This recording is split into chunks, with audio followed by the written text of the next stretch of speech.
Seguimos dialogando con Cristina Portocarrero. El diccionario de la Academia define el apego diciendo que es la inclinación o afición hacia algo o hacia alguien. Me parece una mala definición porque, por lo que he leído en tu trabajo, el apego es algo mucho más radical, más significativo. ¿Qué es el apego? El apego es un comportamiento innato, de origen biológico absolutamente, que permite al sujeto, desde algunas especies, desarrollar una serie de conductas para mantener a la madre cerca. Finalmente, para que lo alimente, ¿no es cierto?, lo proteja y le dé amor. Eso es el apego. Tú, cuando dices que le dé amor, lo que quiere decir es que le dé atención y cuidado. No, Contacto, algo más. contacto. Parece que hay un intercambio, pues, de emociones, ¿no? Es una relación, como dice Spitz, donde no hay nada que decirse, porque es una relación de comunicación no verbal. Pero de tocamiento también, ¿no? Porque veo yo, por ejemplo, desde la época... Pero hay tocamientos y tocamientos. No, pero ¿cierto? me refiero, O sea, por ejemplo, a los experimentos de Harlow, Ya. ¿no? Donde, digamos, el monito con la mona de alambre, pero con felpa, no se pegaba sí. la felpa, o sea, ese contacto, ¿no? Claro, hay señales Ya, que a eso me traemos. refiero. Entonces, igual el contacto con la calidez maternal, la piel, etcétera, ¿no? A eso me refiero. Claro, lo más próximo pues a tener a su madre es una temperatura, ¿no es cierto?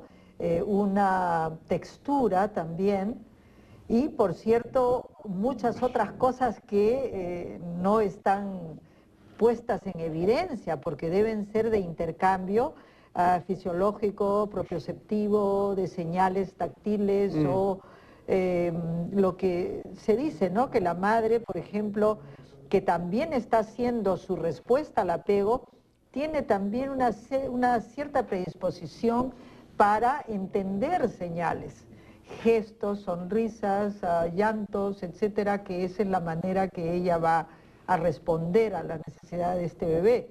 A veces puede llorar de hambre, como puede llorar por necesidad de contacto, ¿no es cierto? De modo que si la madre no tuviera ese deseo afectivo de cuidar el hijo, que también, dicho sea de paso, con eso está también ella protegiendo y salvando su propia descendencia, o sea, su genética. Yeah. De modo que habría intereses también biológicos y genéticos de la que ha dado a luz, de la madre, la progenitora en especial, claro, también hay cuidadoras, por cierto, pero habría también un interés, digamos, egoísta para cuidar la prole. La primera sonrisa tiene que ser interpretada. ¿Qué significa y cuándo se presenta? A los 3 meses, no antes. De modo que se requiere una maduración, si se quiere, orgánica, de ciertas zonas cerebrales. Por supuesto, de todas estas zonas cerebrales que no son zonas corticales todavía. Así es. De ahí que todas estas zonas, llamémoslas primitivas o límbicas de las emociones, El son cerebro emocional.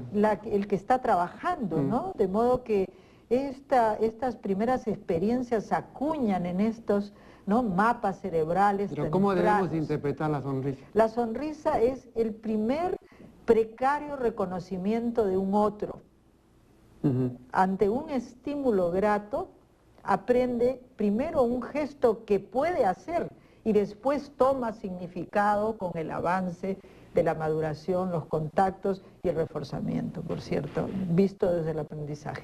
O sea, tú te refieres al hecho de que ya por esa época la criatura reconoce a la persona que se le acerca o es simplemente algo que por Al una principio cuestión es reflejo, puramente de movimiento, gestáltica, claro, cinética, ¿no? Exacto, es gestáltico, ¿no? Voy aperturando una gestalt que es una imagen de ojos, cara, boca, entonces sonrío y empiezo un gesto con una percepción. Ahora, a partir que el trato se incrementa, ¿no? El sistema encefálico crece, los estímulos crecen, la percepción crece, etcétera, empiezan a tener significados estos gestos. Y trae otro nuevo peldaño de crecimiento para hasta llegar pues a los 6 meses, donde sí ya él sabe, madre o no madre, la situación extraña, todo eso que se ha estudiado, ¿no? A los 8 meses, por ejemplo, que ya el bebé llora ante una cara extraña. Bueno, o sea que es curioso, la sonrisa se presenta antes que el llanto. No, el llanto, Ya es desde el comienzo. Llanto, sino cómo No, pero reclama algo. como expresión de un estado de ánimo particular, o sea, no como una manifestación vegetativa, ¿no? Sí, no. O sea que este tipo de sonrisa no es necesariamente pues un placer consciente todavía, tampoco. De modo que tal vez el gesto más consciente será el del dolor, porque hasta ahora tú has visto que la humanidad no reacciona ante la felicidad, sino ante el dolor. Claro. Seguramente porque la felicidad no tiene algo que nos vegetaliza, dice Burroughs, ¿no? Los vegetales, salvo pues alguna excepción por ahí, ¿no? No se mueven, no tienen movimiento propio de deambulación, ¿no? Entonces, el usuario de droga, dice Burroughs, puede estar mirándose la punta del zapato horas y horas, es inmune a los aburrimientos, ¿no? Entonces tiene la felicidad de un metabolismo, que es el metabolismo, la droga, ¿no? Que es una cosa completamente pasiva, estática, ¿no? Detenida, ¿no? Fija, y si eso es la felicidad, es una felicidad vegetal, ¿no? Entonces posiblemente todo el incremento de consumo de drogas es, como yo he dicho en un artículo, una creciente vegetalización del ser humano, ¿no es cierto? Es una contracción, ¿no? Y es un desentenderse del entorno completamente y volcarse a una etapa narcisística, como decían los psicoanalistas, sí. O sea, es una vuelta a un estado estático, un estado propioceptivo, como un bebé. O sea, yo tengo calor, tengo comida, tengo esto, duermo, me despierto, vuelvo a dormir, ¿no? Una cosa, como tú dices, muy vegetativa, estática y que no permite en todo caso un trabajo de zonas cerebrales altas. Ahora yo quisiera, antes de que nos expliques las clases de apego, introducir algo de relatividad cultural. Fíjate, hay varios estudios que se han hecho respecto a culturas violentas y culturas pacíficas. De hecho, hay culturas violentas, guerreras, pendencieras, conflictivas, y otras que no lo son. Bueno, se ha investigado en muchos de estos casos de culturas violentas qué infancia tuvieron, cómo los criaron. Y les han dado un tipo de crianza, pero muy amorosa, muy dedicada, muy solícita, ¿no? Es muy maternal. ¿Y eso salieron así? No, pero culturalmente, o sea, no es uno o dos desadaptados, no, sino que todo el grupo reacciona, digamos, en ese plan de lucha, de pelea, de conflicto, ¿no?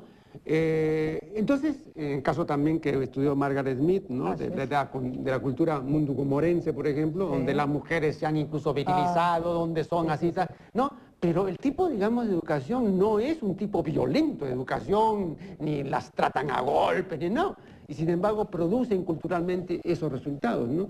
De modo que no siempre también hay, como demuestran estos estudios, una relación directa entre una falta de apego, una desatención, o madres malas, si tú quieres, pues, y hijos, y los hijos que salen también mal y que tienen un comportamiento antisocial o errático o caótico, ¿no?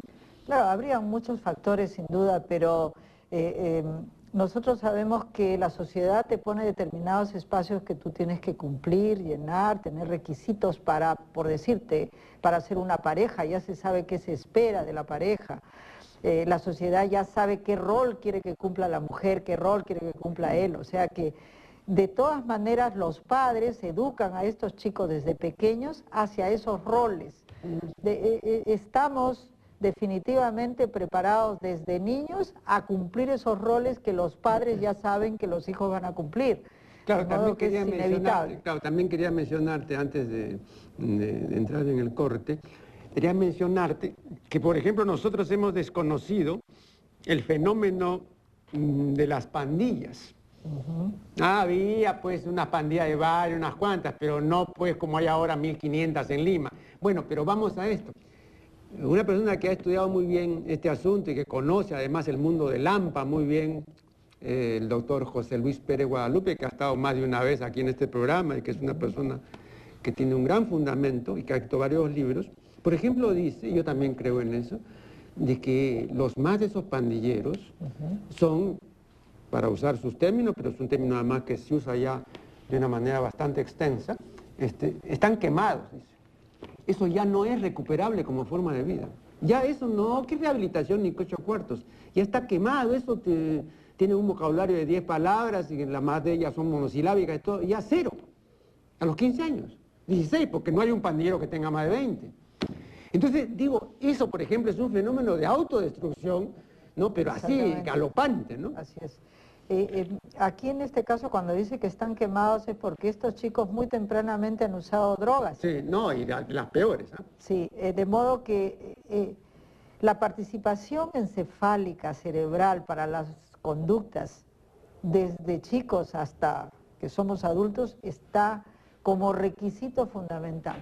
Si un muchacho de 9, 10 años ya está con drogas, ya está deteriorando gran parte de su parte cortical, que es la más grave. Por eso es que la mayoría de drogadictos, cuando se rehabilitan, lo hacen a través de ciertas prácticas religiosas, por ejemplo, ¿no? Donde se hablan cosas, pues, fantasiosas o esotéricas o mágicas o... Bueno, perdón, una observación, ¿no? Cuando tú has dicho que cuando se rehabilitan, ¿no? Narcóticos Anónimos y Alcohólicos Anónimos dice que no hay exalcohólicos ni hay exadictos. Que se rehabiliten. No, o sea, continúa y es una lucha diaria para no caer nuevamente, pero no... Pero se mantienen, digamos... sí, en un equilibrio precario. En un equilibrio que el grupo lo mantiene, ese tipo, digamos. Pero necesitan de ese soporte, digamos, grupal. Así es. Y necesitan de ideas de tipo religioso, o sea, que no requieran el uso de la razón ni la lógica. ¿No? Entonces, hacer una psicoterapia, eso ya se vio en los campos de concentración, ¿no? Por ejemplo, los evangelistas, los mormones y todo, es decir, cuando eran recluidos en esos campos, tenían, digamos, un pasar, claro, muy estricto y muy serio, pero podían sobrevivir. En cambio, los otros sucumbían a los 15 días. Ese refugio en esas zonas, digamos, de... pensamiento mágico, permite convertirte, digamos, en un subhumano, ¿no? Porque claro, no te vas a convertir ni en un perro, ni en un gato, ni nada de eso, pero sí en un subhumano, que puede tolerar entonces una vida absolutamente vegetativa, simple, porque no da para otra cosa más. Así es. Entonces, ahí, en estos pandilleros, está absolutamente correcto, ¿no? El investigador, porque no se va a poder elaborar nada ya, sino a esos niveles cerebrales. Vamos a hacer acá un nuevo corte y ya regresaremos.